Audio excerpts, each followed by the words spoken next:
di jalan Allah. Ini Masjid Enam Syuhada lagi dikunjungi sama Ketua Hilmi.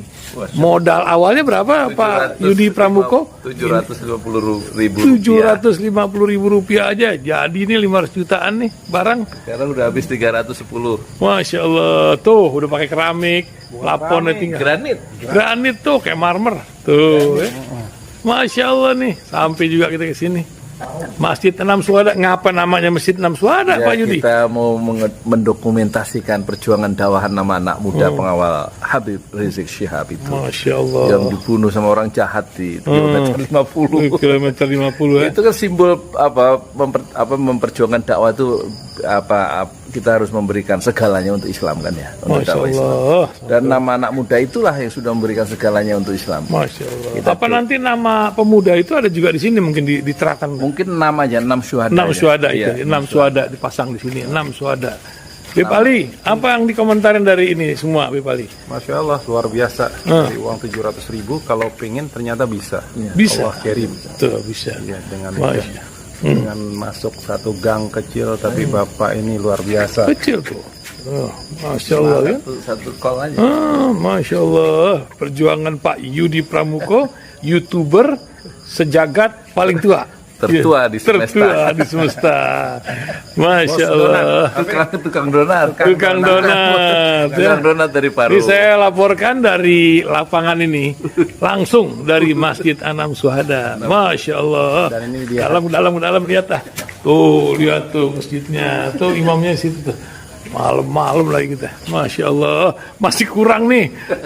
Atapnya katanya transfer aja dari rekeningnya di bawah tuh. Assalamualaikum warahmatullahi wabarakatuh. Kita lihat kualitas dari Anies Baswedan ya, calon presiden kita 2024, insya Allah jadi presiden. Ketika dia diwawancarai atau diundang oleh pemerintah Australia dan dia diwawancarai oleh wartawan dari ABC News Australia 8 Maret ya, 2023, 2 bulan sebelum kemarin dia hadir di Istora Senayan, 2 bulan sebelumnya. Kita lihat ya, apa yang diucapkan Anies. Ini saya ambil dari channel Anies Baswedan ya. Aslinya sudah pernah dimuat dulu di Pesantren Jolali yang belum ada subtitlenya dari wawancara Anies dengan ABC, langsung dari channel ABC News ya. A man considered in the running to become Indonesia's next president is former governor of Jakarta, Anies Baswedan, and it's a delight to welcome him into the studio. Thank you very much for coming in. Thank you for inviting, Beverly. Lovely to meet you. Now tell me, you've met with the Foreign Minister Penny Wong and also the RBA Governor Philip Lowe. I think every Australian wants to meet with him at the moment with these rising interest rates. It is a sign that our government is taking you very seriously and your potential presidential bid. Jadi pemerintah Australia itu serius ya merespon pencalonan Anies Baswedan oleh 3 partai Nasdem, PKS dan Demokrat. Itu tampaknya akan memberikan peluang terjadinya sirkulasi kepemimpinan yang baru, sehingga pemerintah berhak ya, atau bukan berhak, sengaja mengundang ya, Anies Baswedan ke Australia 2 bulan lalu. Kalau dia bukan calon serius, ngapain juga pemerintah Australia mencoba untuk membangun persahabatan dengan calon presiden yang baru ya. What was important about you? What did you feel was important about coming here and meeting with someone like Penny Wong, someone like Philip Lowe? Yes, indeed. I'm delighted with the invite from the Australian government to visit, and we both were neighbors, and we'll always be neighbor. And we had worked closely on many issues, and the invite here give me an opportunity to reconnect with many friends, academia, people in government, as well as business communities, for exchange of views. We share similar challenges in the region. Give us an idea of what are those challenges in your mind. For example, we are experiencing challenge in the environmental issues. Climate change is definitely an issue that we have to tackle together. And then about growth and prosperity in the region. and then also balance in terms of stability in the region. So many of that, and it's always good to hear a perspective of our neighbors. And I truly appreciate Australia's stance on many issues that Indonesia is facing, and including, which is always repeated, the importance of having an integrated territorial. Jadi dia ditanya soal tentang apa tantangan bersama itu apa, ternyata tentang climate change ya, apa perubahan iklim, dan juga tentang keutuhan kedaulatan RI itu. Australia punya pandangan positif karena mendukung tentang apa tidak adanya separatisme atau istilahnya dari keutuhan, mendukung keutuhan wilayah RI, NKRI. In Indonesia, and Australia has repeatedly saying that we supported an integrated Indonesia. That is important for us too. And on the other hand, we would like to see more people-to-people exchange. I think on the G2G partnership has been very strong. I think this is among the highest of all time. And then the business-to-business need to grow even further. Yes, we do, because that has been a criticism of President Widodo, that the development, the potential development business-wise between Australia and Indonesia has not really cemented itself. Di wartawannya memotong ya, mengungkapkan masalah relasi bisnis Indonesia dan Australia itu sebenarnya nggak terlalu tumbuh bagus. Gimana pandangan Anies ya? Is that a priority for you? I think so. I think we would like to see more business engagement between Indonesia and Australia. If I'm not mistaken, Indonesia is ranked 13th as Australia business partner. We'd like to see that go up. Tentu ditanyakan oleh wartawan Australia karena hubungan dagang itu lebih banyak bukan ke Australia sebagai negeri tetangga, tapi justru ke Cina. 15.000 proyek-proyek Cina di Indonesia sejak kepemimpinan Pak Jokowi. Bagaimana pandangan Anda, prioritas Anda? Apakah hubungan bisnis antara Indonesia dan Australia itu akan menjadi prioritas? Kira-kira gitu. Apakah masih mengagungkan atau memuliakan hubungan bisnis dengan Cina, kan gitu kira-kira maksudnya si wartawan ini ya? A lot higher, and we need to be on the top 10 of Australia's business partners. And for that, I think we really need to start not only just inviting Australians to come and invest in Indonesia, or we import more from Australia. But I think it's also important to underline that harvesting partnership in business, partnerships in government relationship need to start from people-to-people engagement. But don't you think it also needs to have the right climate? Not too much bureaucracy, not too much red tape. You need those. Kembali memotong ya si wartawati ini mengangkat persoalan kalau memang ada hubungan bisnis yang akan dikembangkan kira-kira kalau nanti jadi presiden menjadi prioritas hubungan dagang Indonesia Australia itu ya birokrasinya itu dipermudah gitu ya. Gimana pandangan Anda kira-kira gitu ya? Of course, those safeguards, but you need it to be accessible, which often is a struggle for Australian businesses in Indonesia. On the other hand, we have engagement quite extensive with business partners from different countries.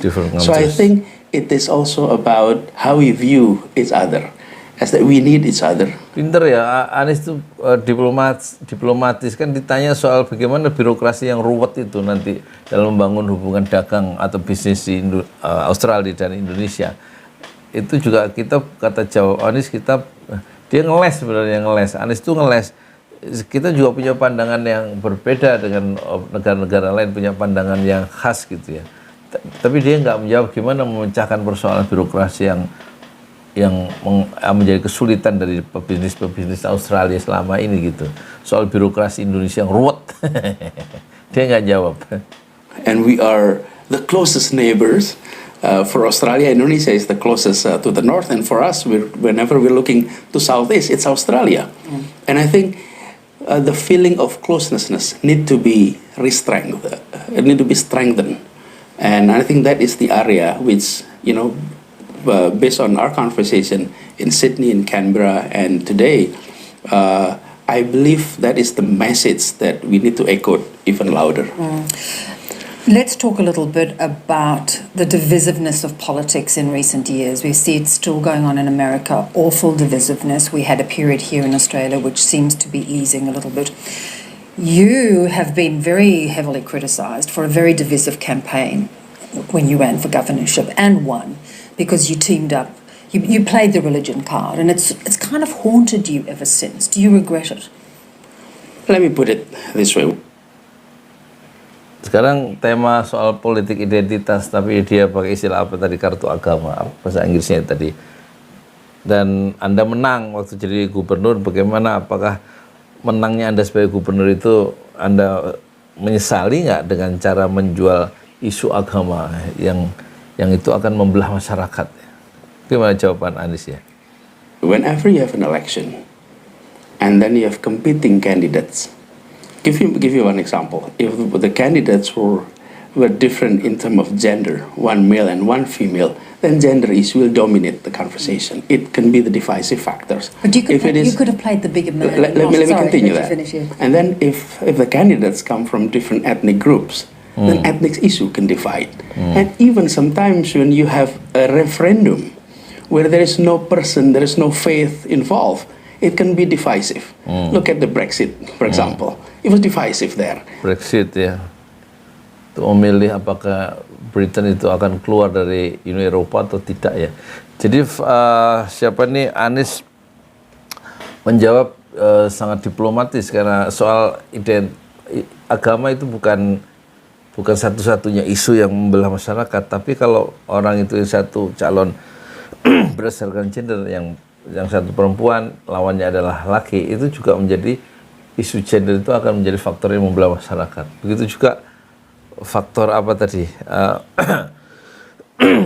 Ya, faktor agama ya. Jadi soal referendum itu juga membelah masyarakat, kasusnya Brexit tadi ya.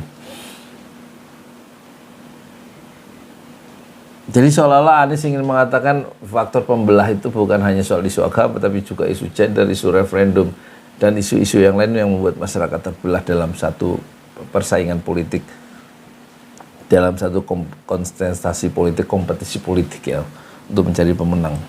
There is no person, there is no religion, there is no faith in there. So that is the same thing. When there is a Muslim candidate and a Christian candidate, then religious issue come into equations. So what happened? How you play that card can be a very, very subtle, very, Right. not ugly, not nasty. During election, every side always label the other side in every elections. That was in 2017. I have completed my term now, 5 years. And I didn't challenge those labeling at that time because I don't want to challenge statement with statements. So what I did is I worked 5 years in Jakarta and truly provide equal opportunity, equal treatments to all religious groups and any religious group. And in fact, we created the feeling of stability, the feeling of peace in Jakarta. And now it's all completed. So I'm inviting everyone to judge me not based on assumption, but on based your on record. So in this, you've got the backing of 3 considerable parties. Wartawan ini tampaknya nggak bisa mematahkan argumen Anies ya, bahwa keterbelahan itu bisa karena soal belief, aliran kepercayaan, soal referendum, soal ya agama, soal gender. Jadi dia mau menjebak Anies bahwa isu politik identitas itu adalah kesalahan dalam pemilihan gubernur kemarin, yang apakah itu disali, itu nggak bisa Anies Baswedan tidak bisa dipancing oleh wartawan ini ya, sehingga dia mengalihkan isunya kepada soal apa ini, soal partai yang mendukung dia ya, Nasdem, Demokrat dan Nasdem ya, dan PKS maksudnya. Kita lihat ya. One, again, is a conservative Islamist group, Islamist party. Do you undertake not to go down that path again? Will you try and keep religion out of your presidential bid? And it has been proven that I may have support from various different groups. Yeah. But when it comes to making decisions, I have priorities based on 4 things. One is principle of equality. Number 2 is public interest. Number 3 is common sense. And number 4 is law, rules, and regulations. Dalam mengambil keputusan-keputusan politik itu Anies Baswedan tidak mendasarkan pengambilan keputusan itu berdasarkan suka atau tidak suka dengan terhadap kelompok-kelompok Islam atau kelompok yang lain, tapi ada 4 dalil yang dikemukakan. Pertama, berdasarkan hukum atau regulasi atau peraturan, dan tadi yang ketiga itu berdasarkan common sense, yang kedua itu berdasarkan apa tadi? Kesetaraan ya, apa tadi? Kita cek ya. Priorities based on 4 things. One is principle of Equality. equality. Number 2 is public interest. Public interest, jadi kepentingan umum. Kemudian sebelumnya adalah equality, ya, untuk semua grup, apa istilahnya, ya, sebuah kelompok dalam masyarakat berdasarkan agama dan lain-lain itu diberikan kesempatan yang equal, yang sama. Kemudian pertimbangan kedua di dalam mengambil keputusan itu prioritasnya adalah public interest, kepentingan umum, dan ketiga common sense. Common sense itu apa ya? Common sense itu ya masuk akal atau apa gitu. Dan keempat berdasarkan Number 3 is common sense, and number 4 is law, rules, and regulations. law. Jadi bukan tentang siapa yang mendukung Anda. So it's not about who supported you, Supported but how you make decision when you're in office. And I have gone through. Dan ini ya cara melihat Anies Baswedan di dalam mengambil keputusan politik, sebagaimana kita lihat dalam 5 tahun DKI, dia kelompok Tamil itu yang selama ini tidak diperhatikan, kemudian bisa terharu karena sudah berganti puluhan gubernur, tidak pernah diperhatikan kecuali gubernur Anies Baswedan memperhatikan kelompok Tamil. Yang kita nggak tahu kelompok Tamil apa kelompok Syekh itu di Jakarta. Ya, kelompok-kelompok lain diberikan satu ruang ibadah yang sama, supporting satu dukungan yang sama dari pemerintah berdasarkan empat dalil atau 4 prioritas, 4